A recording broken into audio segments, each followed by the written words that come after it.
চাঁপাইনবাবগঞ্জে ৪১ বছর ইমামতির পর আশরাফ আলী নামের এক ইমামকে লাখ টাকা হাদিয়া দিয়ে ফুল ছিটিয়ে রাজকীয় বিদায় দিয়েছেন স্থানীয় মুসল্লিরা। শুক্রবার চাঁপাইনবাবগঞ্জ সদর উপজেলার রানীহাটি ইউনিয়নের চকলামপুর বেলপাড়া জামে মসজিদের ইমাম আশরাফ আলীকে জুমার নামাজ শেষে আনুষ্ঠানিকভাবে বিদায় জানানো হয়।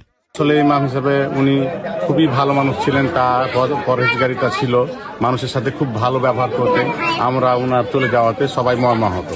শেষবারের মতো উপস্থিত মুসল্লি ও এলাকাবাসীর কাছে নিজের ভুল ত্রুটির ক্ষমা চান তিনি। পরে মোটরসাইকেল শোভাযাত্রা সহকারে মাইক্রোবাসে করে নিজ গ্রামের বাড়িতে পৌঁছে দেওয়া হয় ইমামকে। ৪১ বছর উনি অনেক অনেক ছেলে এবং মেয়েকে কোরআন শরীফ শিক্ষা দিয়েছেন। এখানে মক্তব চালু আছে, তো ইহার মাধ্যমে উনি অনেকগুলা অ্যাকচুয়ালি ডাটাটা দিতে পারছেন না, কিন্তু অনেকগুলোই ছাত্রছাত্রীর মাধ্যমে কোরআন শরীফ শিক্ষা গ্রহণ করে। নিজের অনুভূতি প্রকাশ করে বিদায়ী ইমাম মাওলানা আশরাফ আলী বলেন, বিগত ৪১ বছর ইমামতির করে আসছি। মানুষ আমাকে এত ভালোবাসে আগে বুঝে উঠতে পারিনি। আমি তাদের এত ভালোবাসা সত্যিই মুগ্ধ।